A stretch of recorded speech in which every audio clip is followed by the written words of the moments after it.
Buenos días, ¿pueden escucharme?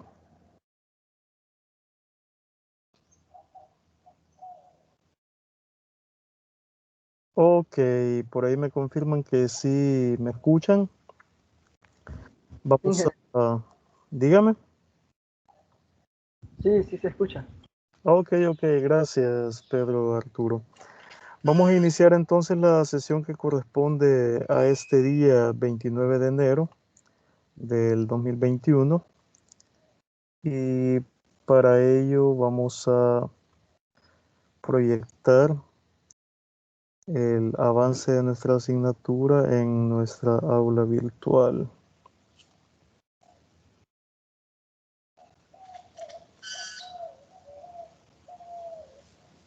Compartimos pantalla y listo.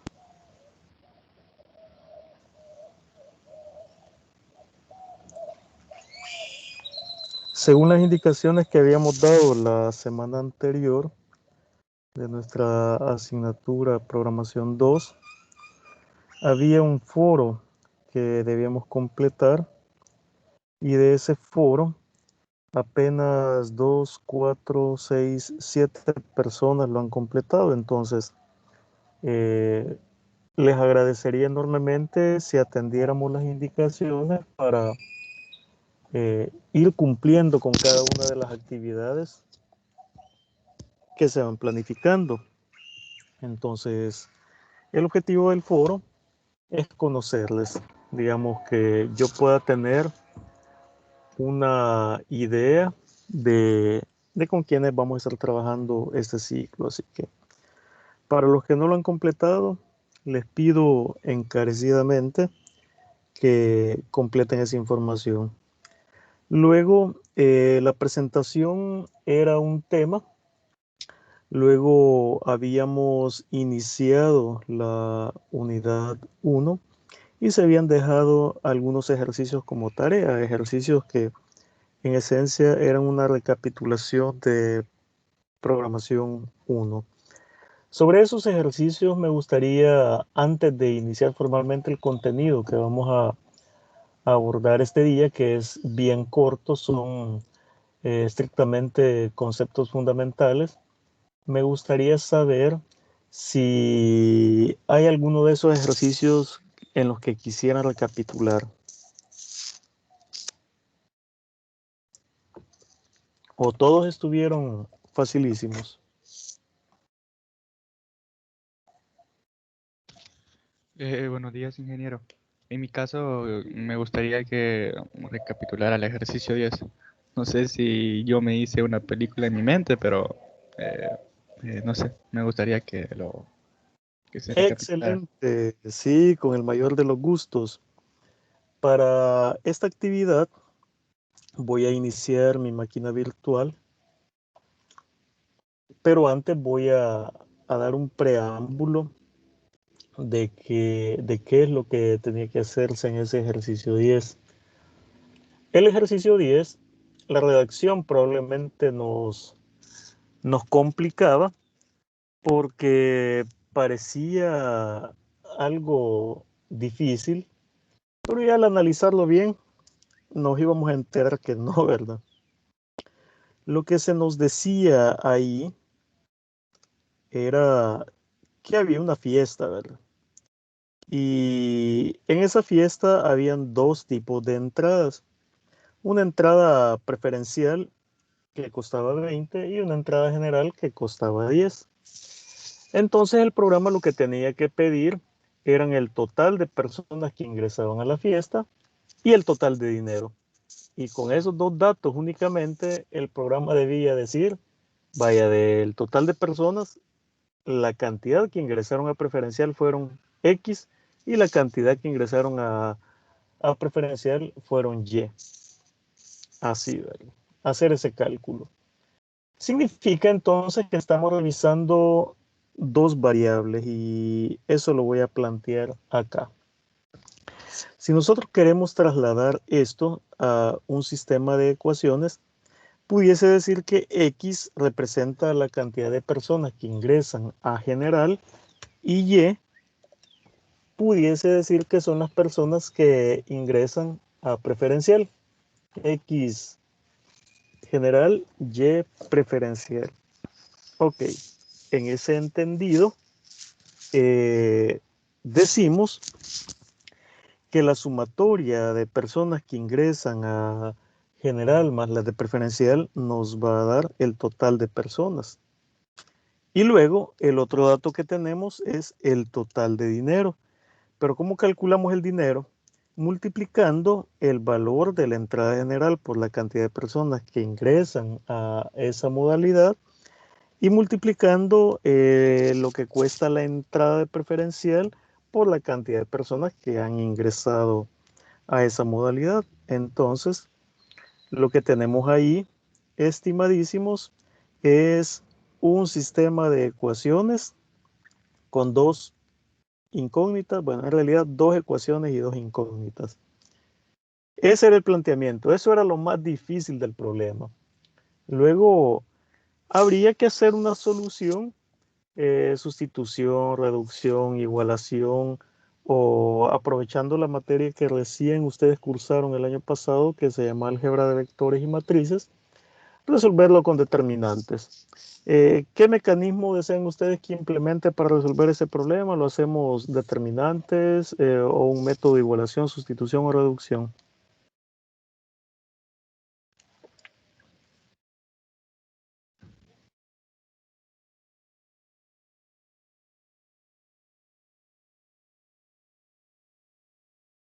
Determinantes.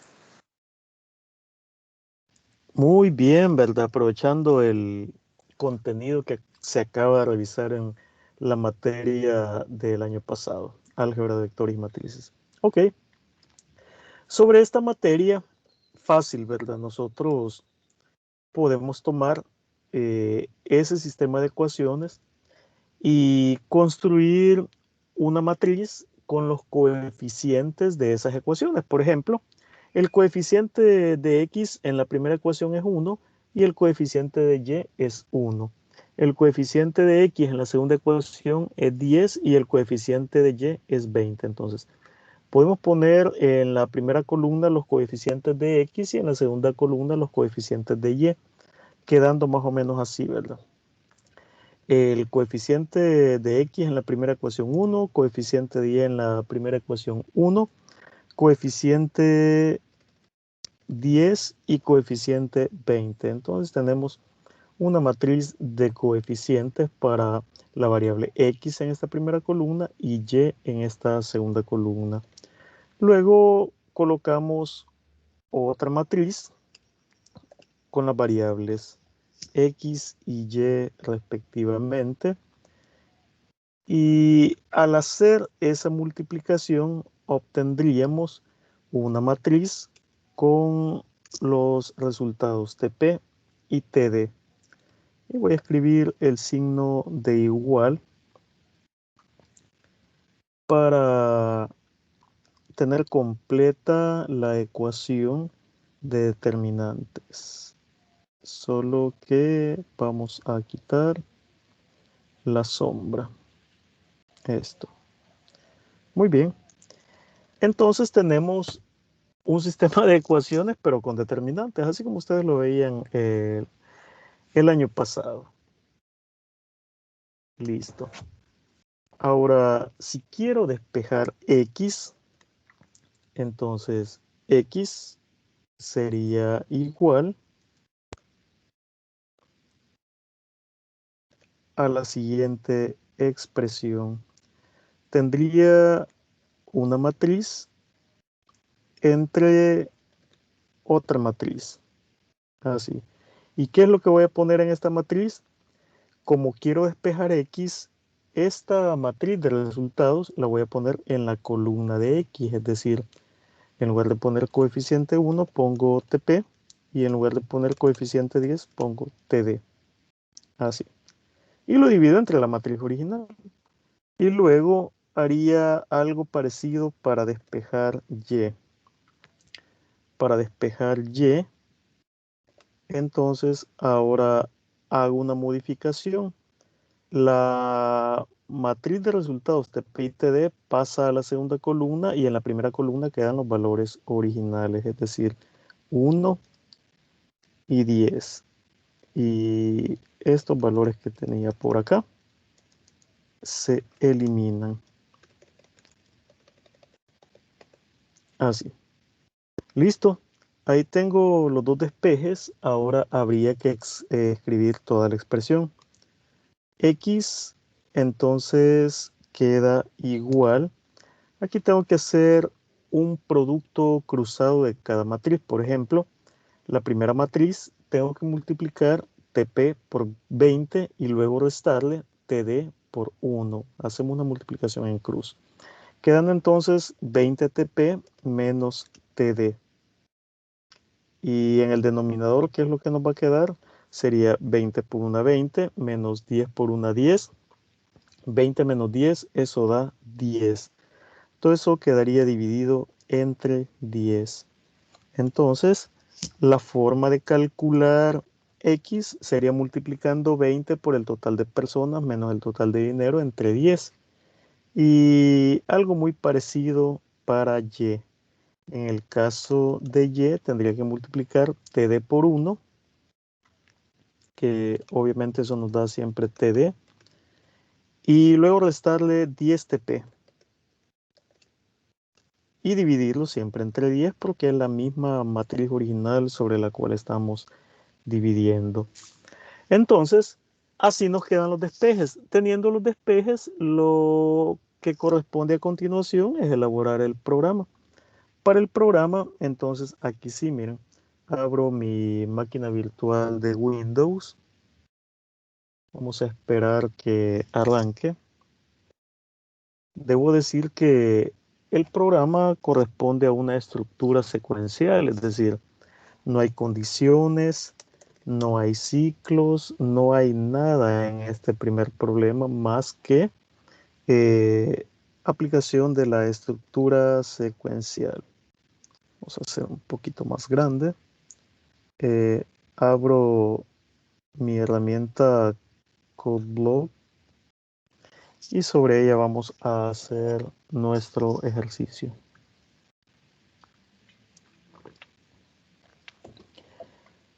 Claro, haré el programa si solo si está clara, digamos, la forma en cómo despejamos las ecuaciones. Yo creo que lo recuerdan, ¿verdad? Del año pasado. ¿O no?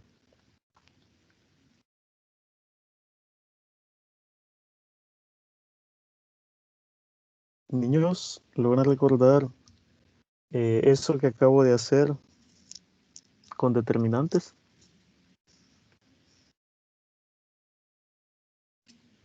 Bueno, yo espero que sí, ¿verdad? Creamos un proyecto. A este proyecto le voy a llamar PRC2 semana 2 y lo vamos a guardar en la misma ubicación de la carpeta programación 2 que ya teníamos planificada. Agregamos los dos objetivos de construcción al proyecto, finalizamos y listo.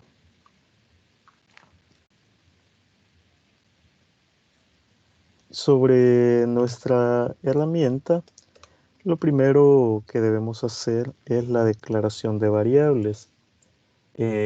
Necesito capturar el total de personas y el total de dinero para luego calcular el valor de X y el valor de Y. Fíjense que los tipos de datos que estoy utilizando son flotantes, aunque en la realidad para calcular el número de personas que ingresan a una localidad o a otra, yo estoy completamente seguro que no puedo obtener decimales, tampoco signos negativos, ¿verdad? Porque imagínense que de repente dijera, vaya, a general entraron 10 personas y la mitad de otra. Eso no es posible, ¿verdad? Porque la cantidad de personas es una cantidad discreta, no es una cantidad continua. Pero pongo los tipos de datos flotantes para que yo como usuario del programa pueda advertir si los datos están equivocados, ¿verdad? Entonces, lo vamos a dejar así. Y vamos a pedirle al usuario que digite el total de personas que ingresaron. Hacemos la captura en la variable TP. Luego pedimos que digite el total de dinero recaudado. Eso va a la variable total dinero. Y luego lo próximo es aplicar las ecuaciones. Vamos a ver. Vamos a poner esto por aquí. Y nuestra máquina virtual por acá. Para calcular X deberíamos de decir que se debe multiplicar 20 por TP, restarle TD y todo eso dividido entre 10. Y para la variable Y, al total de dinero, le vamos a restar 10 por el total de personas y eso se divide entre 10. Luego notificamos los resultados y decimos cantidad de personas que ingresaron entrada general serán las de la variable X, un salto de línea. Y lo mismo para la cantidad de personas que fueron a preferencial, que sería Y. Listo. Ejecutamos el proyecto y lanzamos datos arbitrarios nada más de prueba. Imagínense que dígito 50 y el total de dinero fueron $300. Entonces el programa me dice, entraron a general 70 y a preferencial menos 20. A todas luces, con esos datos, yo le puedo decir a mi contador, imagínense que yo soy el patrocinador de la fiesta y mi contador me dice que tengo esos datos, de inmediato yo le puedo recalcar, no, mire, los datos que me están dando no tienen sentido porque no puedo tener cantidades negativas. Distinto es, por ejemplo, que yo diga que ingresaron 100 personas y el total de dinero fueron $1,400. Entonces, ahí sí hace diferencia porque tiene sentido decir de que 60 personas entraron a general y 40 preferencial. Si ustedes suman 60 más 40 da 100, que son las 100 personas. Y si multiplican 60 por 10 más 40 por 20 nos va a dar 1,400. Entonces, eh, lo importante para ustedes era hacer el planteamiento de el despeje y luego traducirlo a programa. La ejecución no me interesaba tanto, sino más bien la estructura de cómo habíamos conducido el código fuente. No sé si con esto le apoyo al joven que me hizo la consulta. Muy claro, ingeniero, muchas gracias. ¿Será que hay alguna consulta adicional respecto de este ejercicio?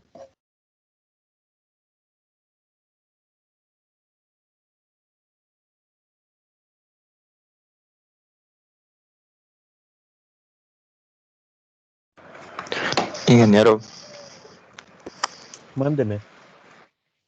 fíjese que yo ese ejercicio lo hice con ciclos, no sé si estaría mal porque con ciclos lo hice, no lo hice así como usted lo hizo. Fíjese Solo un ciclo que utilicé un ciclo for, pero el tema no sé. es cómo utilizo el ciclo, porque en este caso lo que nosotros necesitábamos hacer es un cálculo. Los ciclos se usan para iterar procesos. Inclusive usted puede iterar un cálculo, pero no veo yo forma en la que un ciclo pueda resolver este problema. Me gustaría que me ilustrara. Bueno, voy a revisar su código fuente y ahí yo le voy a hacer los comentarios pertinentes, pero creería yo, no sé, ¿verdad? Es una opinión preliminar, creería yo, que con ciclos no se puede llegar a la solución correcta que estamos solicitando. Vaya, ahí lo revisa ahí Luis Fernando. De Ahí acuerdo, me hace Luis. la, Me hace ver ahí los errores. Excelente. Sí, sí. Este Perfecto. proceso, estimados, es precisamente para eso, para que planteemos ejercicios. Yo sé que en principio un problema, pues, entenderlo es la dificultad, porque una vez uno lo entiende, lo demás es cálculo. Y yo siempre aprovecho este tipo de ejercicios porque al menos cuando yo estudiaba, a mí me enseñaron a ver sistemas de ecuaciones con dos incógnitas desde que estaba en séptimo grado. Entonces, desde séptimo grado, claro, veíamos resolución de sistemas, pero por despejes, por el método de igualación, sustitución y reducción. Fue hasta que en bachillerato me parece que empecé a ver el tema de matrices y luego en la universidad que ustedes llevan una materia especial que se llama así álgebra de vectores y matrices en la que no solo resuelven sistemas de dos ecuaciones con dos incógnitas, sino que les habrán enseñado sistemas de tres ecuaciones con tres incógnitas, cuatro ecuaciones con cuatro incógnitas, método de Kramer, método de Sarrus, método de Gauss-Jordan. Hay tanto método para resolver sistemas de ecuaciones, ¿verdad? Claro, al final esto es hacer un proceso manual porque hay calculadoras que ya resuelven sistemas de ecuaciones, pero vale la pena saber de dónde vienen los datos porque son planteamientos que en la realidad existen. O sea, imagínense un planteamiento para una fiesta, entonces se resuelve con un sistema de ecuaciones. Y para ello, para automatizarlo, hacemos un programa. Entonces, digamos que el ejercicio, al momento que yo lo redacté, yo sabía que iba a ocasionar algún tipo de problema y el propósito era recordar aquello que nosotros ya hemos estudiado para, digamos, cumplir dos cosas. La primera, ilustrar un programa con estructura secuencial, que son de los primeros programas que ustedes vean en programación uno.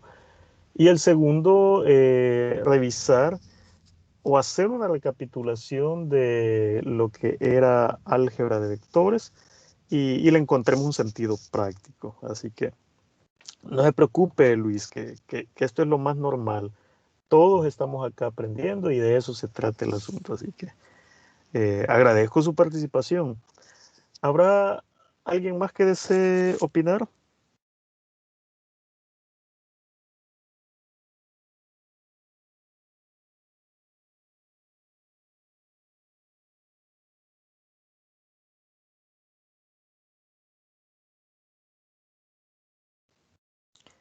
Por lo que veo, ustedes son bien tímidos, ¿verdad? Ya vamos a ir tomando confianza. Es más, creo que desde la sesión anterior les había dicho que yo no tengo ningún problema en que ustedes me llamen Iván. De hecho, yo me siento más en confianza. Así que Luis, Iván nada más, ¿verdad? Igual para todos los demás, basta con que entremos en confianza y me llamen por mi nombre. ¿Será que hay algún otro problema que quisiera recapitular?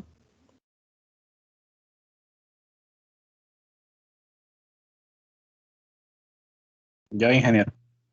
Bueno, Iván. Adelante. Sí, eso estuvo bien. En lugar de decirme el apodo, Iván, mejor, ¿verdad? Dígame, ¿cuál problema? Yo tuve problema con el 5, exactamente. Vamos a ver, el 5 es un programa que captura dos números e imprime el producto. Es decir, si envío un número 6 y el otro número 2, el producto de 6 y 2 es 12. Así, ¿verdad? Pero entiendo su dificultad porque, dicho sea de paso, este es otro problema que yo siempre los planifico para recapitulación, porque lo que hacía especial ese ejercicio era el algoritmo de la multiplicación rusa. Voy a tomar ese primer link que nos explica cómo se hace ese cálculo. Repito, la programación, estimados, es sencilla. Basta con traducir la secuencia de pasos que nosotros planeamos para una solución de un problema. Se traduce esa solución a código. ¿En dónde está la dificultad? En encontrar la solución. Es decir, el problema de la programación no está en la codificación, sino más bien en la solución que vamos a encontrar. Y por ejemplo, si ustedes no conocían el algoritmo de la multiplicación rusa, habría que ir a buscarlo. Y desde luego hoy tenemos la ventaja que en Internet hay de todo. Y basta con que en Google nosotros pongamos qué es lo que andamos buscando y de pronto nos ofrece los resultados.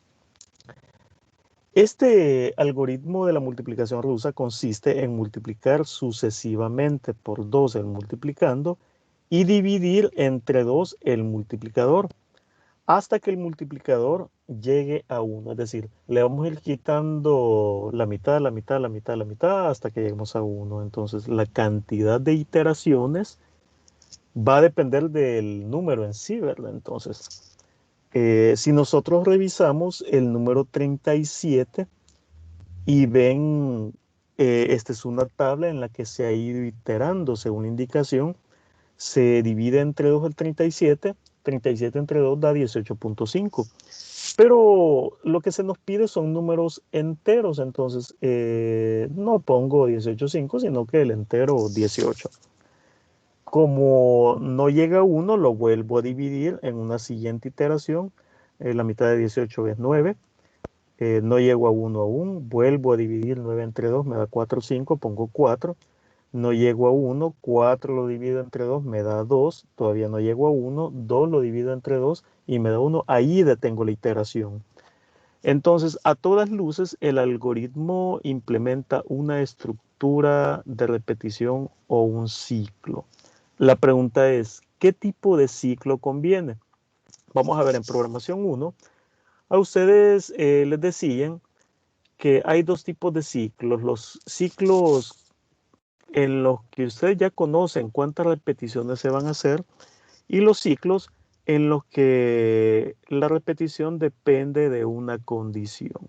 Entonces, el ciclo for se asume que ya conocemos los límites de repetición o la cantidad de repeticiones que se harán, mientras que en el ciclo while es condicional, dependemos de una condición. En este caso, yo pudiese calcular cuántas repeticiones voy a hacer, pero en lugar de estar calculando, mejor implemento una condición. Repetir mientras el multiplicador sea mayor que 0. Al decir mayor que 0 no incluyo el 1, entonces hago que llegue a 1. O perfectamente pudiese decir mayor o igual a 1. Es irrelevante la condición, dos modalidades de hacerlo. Pero bien, ese es en el caso del multiplicador. Y en el caso del multiplicando, el multiplicando lo vamos, valga la repetición de términos, multiplicando por 2, mientras que el multiplicador se va dividiendo por 2. En ese caso, los datos de prueba eran 37 y 12. Entonces, en la primera iteración, voy a dividir el 37 medio 18 y el multiplicando ya no va a ser 12, sino que va a ser 24. Luego en la siguiente iteración el multiplicador era 9, el multiplicando pasa a ser 24, que era el anterior, por 2 es 48. Luego el multiplicador se divide, da 4, y el multiplicando se multiplica por 2, 48 por 2 da 96. Y así hasta que llegamos a 1, que es en el caso que el multiplicando queda 384 por un efecto multiplicativo. Ahora, el algoritmo no se queda sencillamente en esa iteración en la que consulta la iteración del multiplicador hasta que llegue a 1. Permítanme un segundo.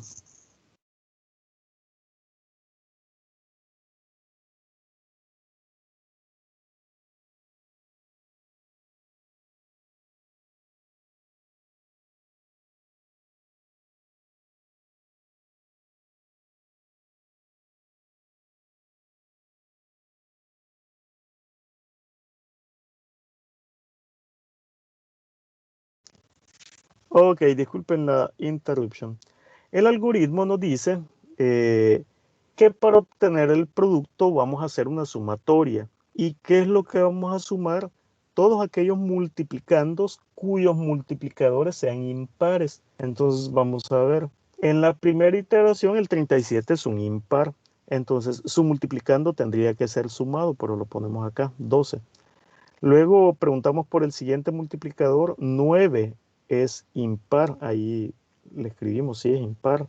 Entonces habría que sumar o acumular el 12 más el multiplicando 48, lo cual da 60.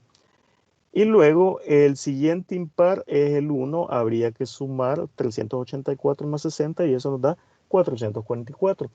Esa sumatoria de todos aquellos multiplicandos cuyos multiplicadores son impares es lo que nos va a dar el producto de los dos números. Entendido el algoritmo, este era el ejercicio 10, ¿verdad? Entonces le voy a poner main 10. Y voy a sombrear, voy a copiar y voy a agregar un nuevo programa a este proyecto. New file. Será un programa de código fuente. Hacemos clic en siguiente. Será el ejercicio 5. Sus dos objetivos de construcción. Vamos a almacenarlo en la misma ubicación. Y voy a pegar el código para no tener que estar escribiendo la plantilla original. A este le dejo el nombre de main, puesto que ya tengo dos programas en mi proyecto y de esos dos programas voy a necesitar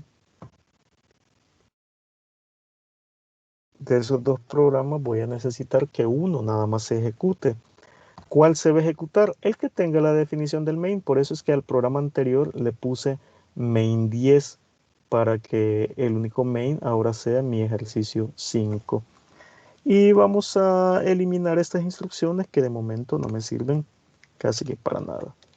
Voy a usar una variable a la que le voy a llamar multiplicando, otra variable a la que le voy a llamar multiplicador y una variable a la que le voy a llamar resultado, que debo inicializarla a 0.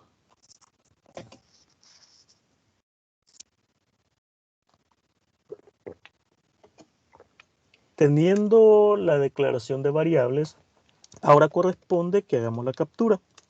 Digite el primer número. Voy a intentar hacer un poco más grande la fuente. Así quizás. Digite el primer número y lo almacenamos en cualquiera de las dos variables, puesto que allá por tercero o cuarto grado debieron enseñarnos que la multiplicación tiene una propiedad llamada conmutativa.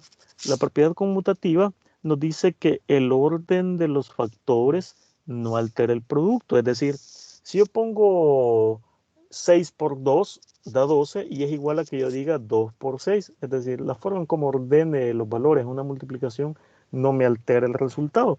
De manera tal que cualquiera de ellos puede ser el multiplicando y cualquiera puede ser el multiplicador. De hecho, nosotros nombramos así las variables nada más por ser consecuentes con el algoritmo que se plantea en la referencia de internet que les proyecté. Pero puede ser cualquier otro nombre. Yo le llamé así por lo que expliqué hace un instante. Ok. Una vez tenemos los dos datos, es acá donde debería hacer mi primera condición. Hacer un ciclo mientras el multiplicando sea mayor que 0. En principio el multiplicando, yo le voy a poner el dato de prueba 37. 37 es mayor que 0 y va a ingresar. Y luego voy a preguntar, mire, ¿es ese multiplicando dividido residualmente entre 2 distinto de 0? Si es distinto de 0, asumo que es impar. Y si es impar, a la variable de resultado debería sumarle lo que ya traía resultado más el multiplicador, si se cumple la condición. Ahora, si no se cumple la condición, el multiplicando debe ser igual al multiplicando entre 2. Y el multiplicador debe ser igual al multiplicador por 2. Y listo. Como dividí el multiplicando entre 2, luego vuelve al ciclo y pregunta, ¿es el multiplicando mayor que 0? Si la respuesta es sí, hace la condición y vuelve a dividir entre 2 y a multiplicar por 2 el multiplicador. Y así estar iterando hasta que llegue a 1. Cuando llega a 1, ingresa, hace la condición, luego lo divide entre 2, da 0.5, que eso se convierte en 0. Pregunta, ¿es 0 mayor que 0? No, ¿verdad? Sale del ciclo y deberíamos de decir entonces que el producto es lo que quedó en la variable de resultado. Entonces vamos a ejecutar el programa. Voy a enviar el valor de 37 y el valor de 12 y el resultado es 444, valor que estaba notificado en la referencia de internet y valor que podemos constatar en la calculadora, aunque no hace falta, ¿verdad? Pero si pensamos que los valores ya estaban preparados, entonces puedo enviar 6 y 2 y eso nos da 12. Luego puedo mandar 2 y 6 en orden invertido y el resultado siempre es 12. No sé si le resuelvo la duda, estimado. Sí, muchas gracias. Muchas gracias. Excelente. De hecho, fíjense que yo esperaba que en esta sesión señalaran precisamente esos 2 ejercicios. Yo sabía que en eso iban a tener problemas, pero igual, si hubiese otro ejercicio en el que ustedes tuvieron alguna complicación, yo encantado de resolverlo. ¿Alguna otra cuestión?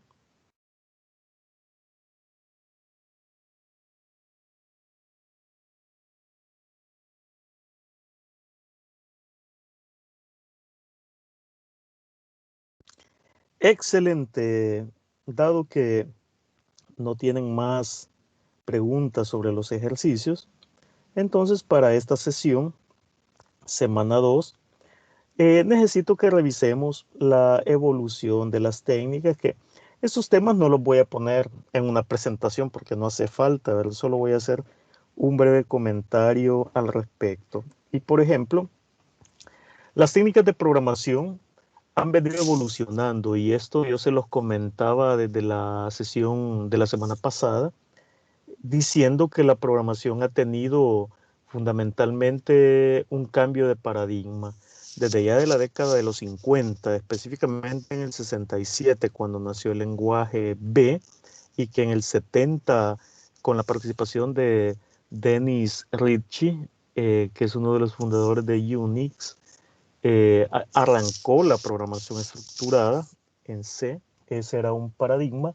Luego en 1985 tuvo una evolución con la participación de Jern Stroup de Laboratorios Bell. Él incorporó el tema de la orientación a objetos y en consecuencia la actualización del lenguaje C, el cual hoy en día conocemos como C++. El más significa plus, entonces es como que digamos un valor agregado o un valor adicional sobre el lenguaje, ¿verdad? Entonces es de esa manera en como las técnicas de programación han venido evolucionando. En la actualidad hay nuevas orientaciones como la programación orientada a aspectos y otros tipos de filosofías en el mundo del desarrollo, pero sintácticamente mantienen el core o el núcleo de la programación orientada a objetos, que es lo que nosotros vamos a revisar este ciclo.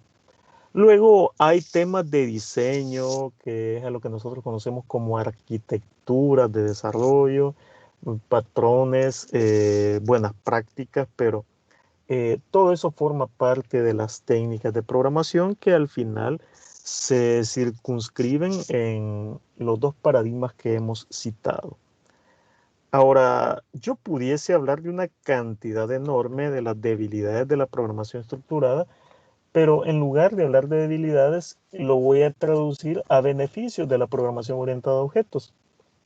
Uno de los beneficios de la POO que no están en la programación estructurada es el reciclaje de código, la definición de alcances para una variable y, por ejemplo, en este programa que acabo de confeccionar, ¿qué pasa si antes del main yo pongo una variable A? Esto que acabo de hacer ahí es peligrosísimo. De hecho, este es un programa estructurado. La declaración de esa variable está fuera del main significa que cuando el programa entra en ejecución, cualquier agente tiene el permiso para modificar el valor de esa variable. Entonces, la programación orientada a objetos permite establecer alcances y ámbitos en este tipo de estructuras de datos que no estén disponibles de manera tan abierta. Entonces, la programación estructurada permite eso, ¿verdad? Que tengamos uso de variables globales. Entonces, la programación orientada a objetos lo restringe. Entonces, si podemos comentar, esa sería, digamos, la mayor debilidad de la programación estructurada. Luego, hablamos del paradigma de la orientación a objetos. ¿Qué es un paradigma? El concepto, ustedes muy seguramente lo han escuchado, pero si yo les dijera, miren, describan qué es un paradigma, ustedes me dirían, mire Iván, fíjense que yo sé que es un paradigma, pero no encuentro la manera en cómo expresarlo. Y debo decirles que en la generación actual en la que nosotros nos encontramos, este es un tema habitual. Y es habitual porque hoy en día hemos perdido la práctica de la lectura. De hecho, a mí me pasa frecuentemente y a ustedes no sé si les ha pasado. Bueno, sí, ¿verdad? Más de algunos de ustedes, bueno, por no decir lo que todos creo que tenemos cuenta en Facebook, en una de las principales redes sociales de Internet.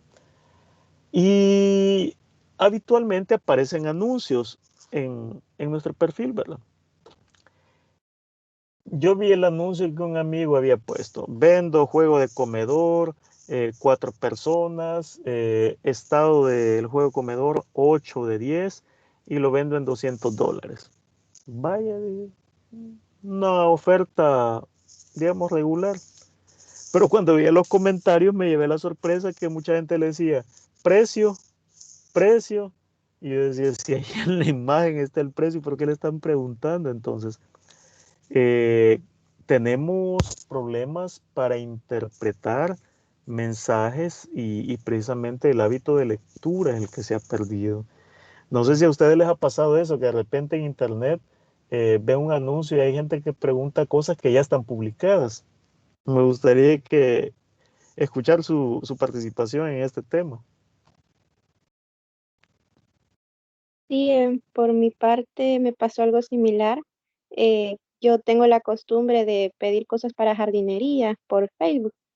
Y sí, de igual forma, ahí habían colocado el precio y toda la gente estaba preguntando qué es el precio y que si precio sí incluía todo esto. Y lo que había hecho el vendedor, que solo a los primeros le había contestado porque era más que obvia la información.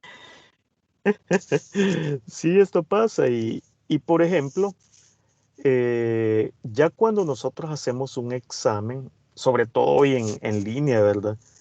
Es bien complicado y de hecho el recién proceso de inscripción que nosotros acabamos de atravesar es igual, fíjese, porque yo estuve atendiendo muchos casos, no de sistemas, ¿verdad? De ingeniería bien poco, pero de licenciatura en educación, de ciencias jurídicas. Muchas personas me escribían al contacto que la universidad ha publicado y me decían, mire, ¿puede ayudarme con la inscripción de materias? Sí, desde luego, les decía yo. Vaya, no sé cómo hacer. Entonces, les mandaba el vínculo donde estaba la secuencia de pasos que se siguen. Sí, pero no entiendo, me decían entonces. Ya me permitía yo en una llamada telefónica estarles leyendo el procedimiento.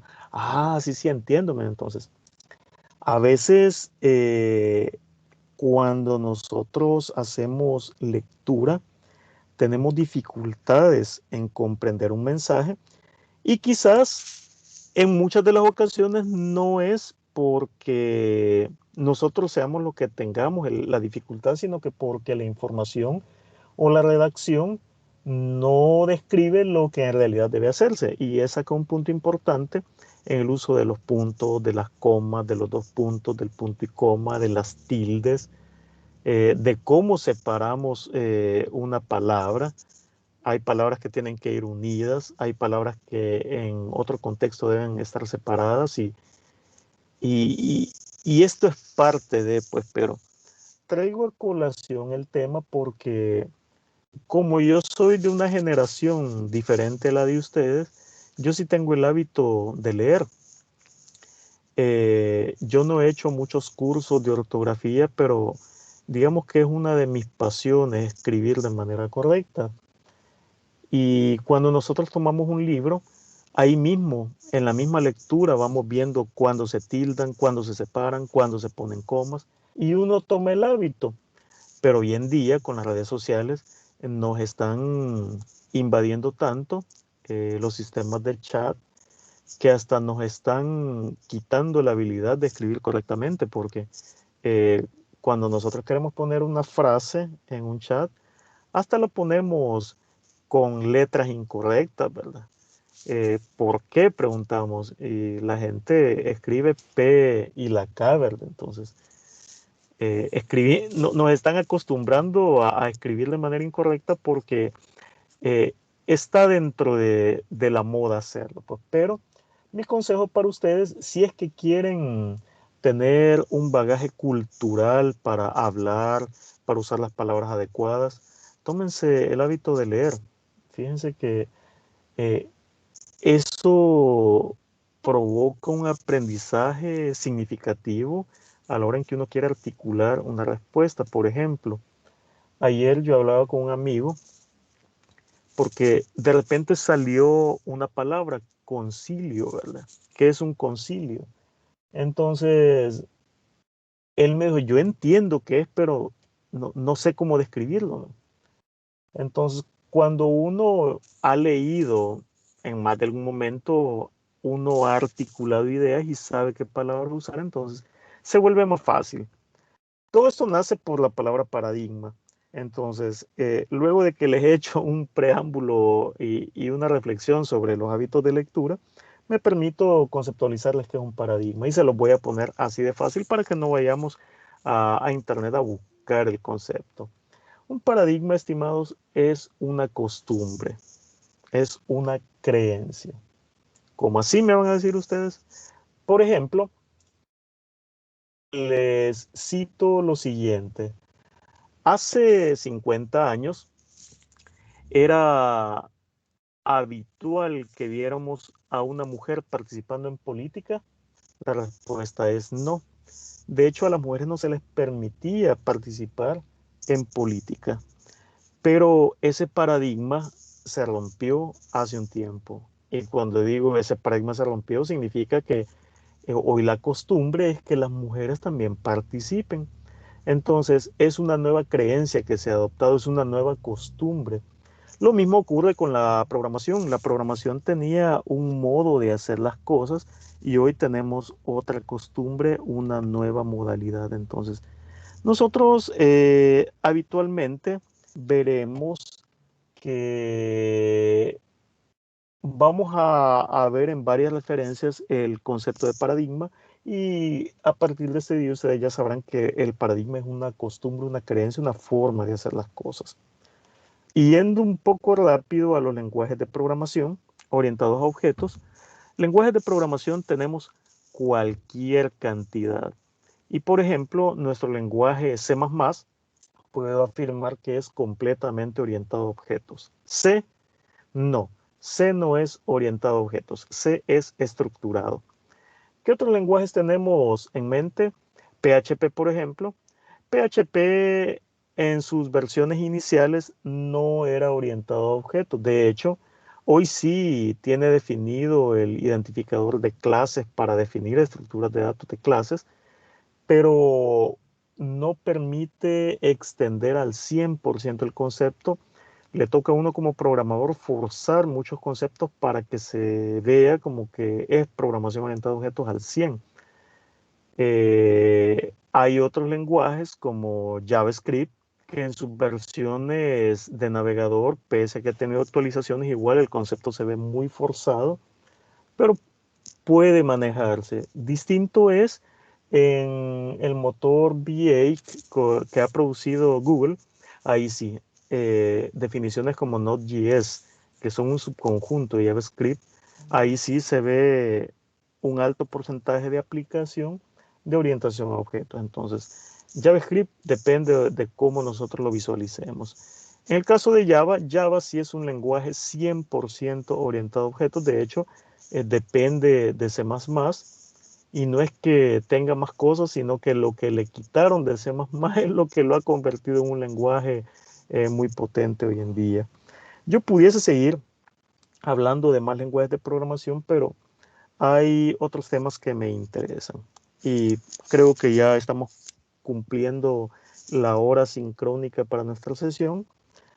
Para esta semana igual y tendremos una tarea. ¿En qué consiste la tarea? La tarea tiene que ver con arreglos. 2 ejercicios nada más.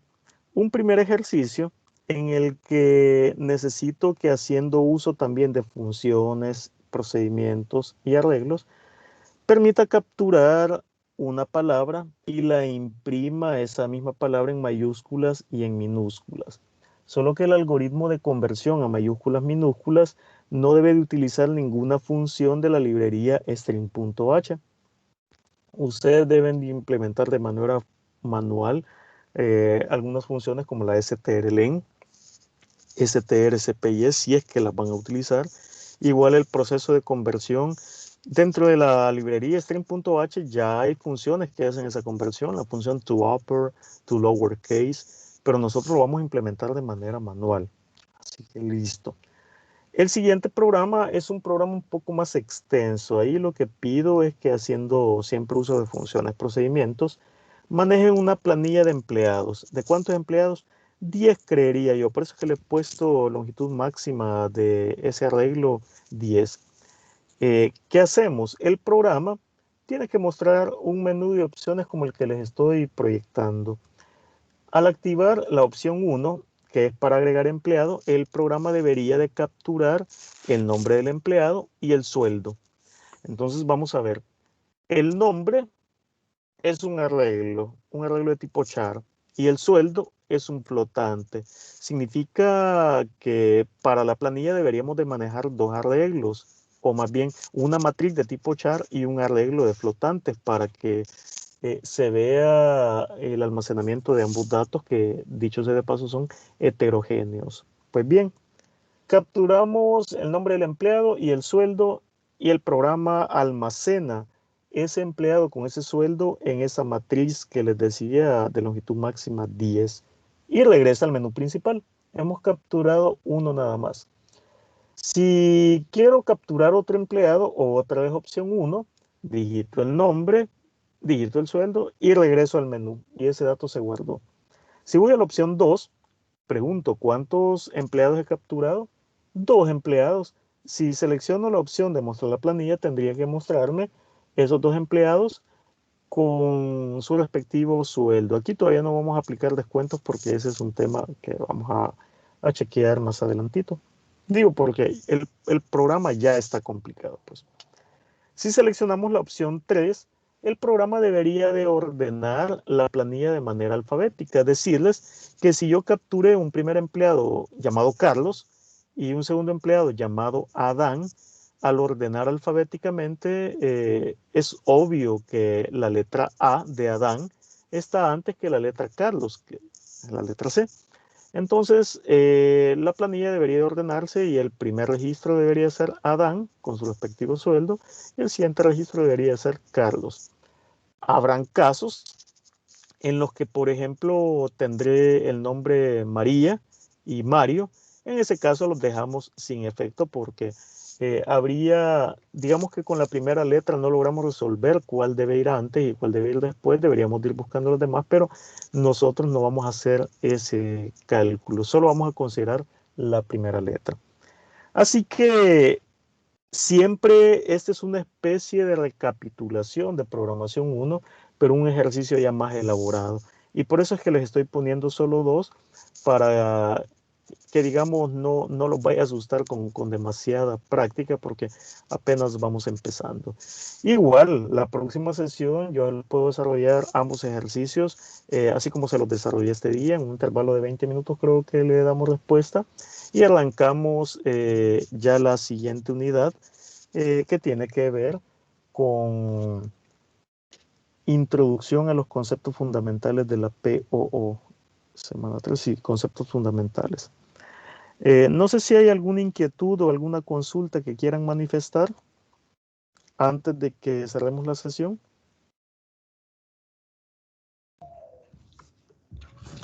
Buenos días, ingeniero. Yo tengo una pregunta acerca de la Mándeme, tarea. dígame. Bueno, con respecto al primer ejercicio, como no podemos usar STRLen, pero yo recuerdo que hay otras funciones parecidas. Tampoco las podemos usar. Ninguna. Ok.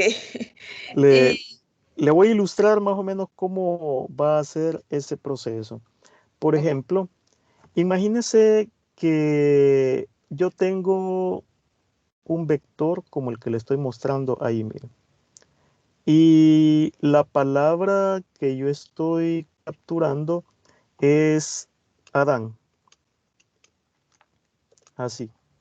Aunque el vector tiene 0, 1, 2, 3, 4, 5, 6, 7, 8, 10 posiciones o tiene una longitud de 10, si yo quiero calcular la longitud de esa palabra, sería 4, ¿verdad? La longitud es 4, pero el array tiene una dimensión 10. Entonces, ¿cómo hacemos para calcular la longitud de un array? Resulta que las cadenas en C++ hacen una distinción de finalización de la cadena a partir de ese carácter. Entonces, usted puede hacer un ciclo con el vector y decir, es el vector en la posición 0, el carácter barra inversa 0. Si la respuesta es no, incrementa el contador. Es lo que tengo en ese array en la posición 1, el carácter barra inversa 0, no. Se incrementa el contador y acá entonces determina que sí es la finalización de la cadena y sale. Entonces la longitud en cuánto quedó, 0, 1, 2, 3, 4. Usted hace una función que recepciona el array con un ciclo y la condición que encuentre ese carácter, usted va a calcular un contador que le devuelve de manera automática la longitud o la dimensión de la cadena. Entonces, sin necesidad de usar la función strlen, usted está construyendo su propia versión de la función strlen. ¿Me explico?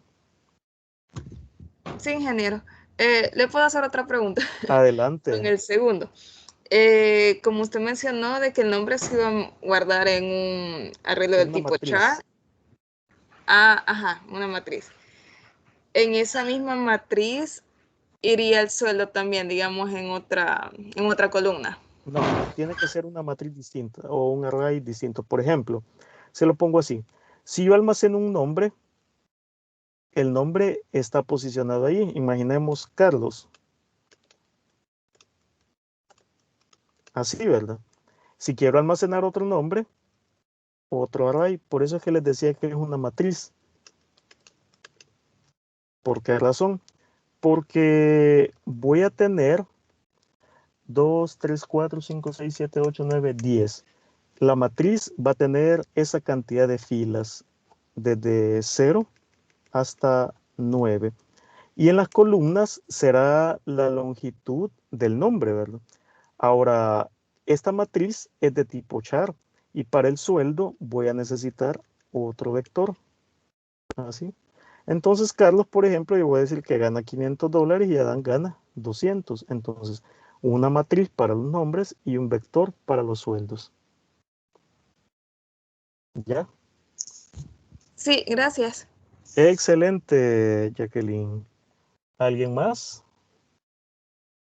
Antes que nos despidamos.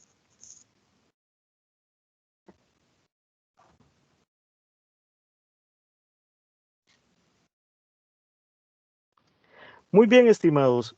Quiero felicitarles porque la indicación que dimos la sesión anterior se ha cumplido. Veo que todos han puesto su foto de perfil y el rostro se les ve eh, bien claro, ¿verdad? En el aula virtual en Sinapsis, déjenme constatar, vamos a participantes, grupo 07. Estoy lanzando la lista. Igual, todos tienen actualizada su foto de perfil. En lo único que creo que me han quedado mal es en la presentación, porque, como les decía, 2, 4, 6, 7 personas la habían hecho y hoy la han completado 3 personas más. Entonces yo esperaría que el 100% se presente porque digamos que es el único mecanismo que tengo para conocerles. La otra estrategia era que se presentaran en una sesión sincrónica, pero es demasiado tiempo el que vamos a consumir y hay otras cosas que hacer. Entonces, les felicito porque han completado ese requerimiento. Solo me hace falta también revisar si hubo alguien pendiente de entregar la tarea 1. Vamos a ver, tarea 1. 2 personas no entregaron. Tengo 17 personas que hicieron la entrega de 19 inscritos. Entonces, para las 2 personas que no hicieron la entrega, pedirles que no me vayan a fallar con la segunda tarea, porque recuerden que las tareas constituyen en promedio la calificación del preparcial y el preparcial constituye un 25% de la nota de su examen parcial. Así que nada más invitarles a que vayamos cumpliendo. Yo sé que es difícil en esta modalidad virtual, pero hay que hacer el esfuerzo, estimados. Les felicito. Espero que tengan un bonito fin de semana. Nos vemos el próximo viernes a la misma hora. Que estén bien. Un fuerte abrazo.